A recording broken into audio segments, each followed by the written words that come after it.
Darling మీరు మర్చిపోయారేమో, యాక్చువల్గా మనం ఫస్ట్ షూట్ చేసింది కోర్ట్ సీన్, బట్ కోర్ట్ కన్నా ఫస్ట్ చేసింది కర్నూలు.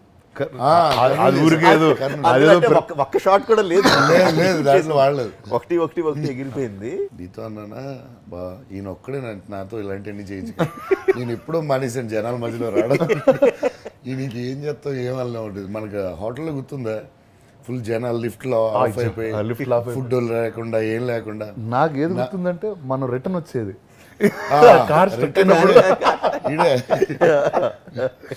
ఎవరో రోడ్ మీద ఎవరో కార్ ఎక్కేసింది సార్. మన కారే ఎక్కాం, నువ్వు నేను ప్రభాస్ కార్ ఎక్కాం. కాదు ఫస్ట్ ఏం జరిగింది మీరు వినరు కదా, జనాలు వచ్చేస్తున్నారు అందరూ చెప్తున్నారు, లేదు నాకు ఈ షాట్ కావాలంటారు. మనం ఏం మాట్లాడలేదు, ఇది జరుగుద్దా షూటింగ్ అని మా ఇద్దరికే డౌటే. దాంతోపాటు rain, second day full rain, బురద. లొకేషన్ అయిపోయింది, మీరు పైన నుంచోబెట్టి మళ్ళీ అందరికి హాయ్ చెప్పించారు, అన్నీ అయిపోయింది. ఏం షాట్ అది,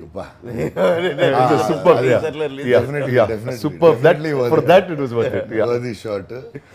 అక్కడి నుంచి గుర్రాలు ఉన్నాయి మన దగ్గర, గుర్రాలతో కిందకు వచ్చాం మనం. సీరియస్లీ కరెక్ట్, కార్ల దగ్గరికి గుర్రాలతో వచ్చి అక్కడి నుంచి కిందకి కూడా వి హ్యాడ్ 2 horses, ఫుల్ జనంతో హార్సెస్తో. ఆ ఐడియా కూడా మీదే అనుకుంటా. అక్కడి నుంచి కిందకి వెళ్ళిన తర్వాత ఏం చేయాలని ఆలోచిస్తే మన సార్ వెళ్ళి ఒకటి కారు ఆపి, రాజమౌళి, ప్రభాస్, నేను నీ కారు ఎక్కుతాం ఓకే అంటే అతను సైలెన్స్. వెళ్ళి బా ఒక కారు దొరికింది వెళ్ళిపోన్నాడు. ఏం కారు బా, ఏమో ఎవరిదో కారు ఆపేసాను, ఎవరిదో కారు ఆపేయడం అని వెళ్ళి మన ముగ్గురు వెళ్ళి తర్వాత రాము వచ్చి మన కారు ఎక్కిన తర్వాత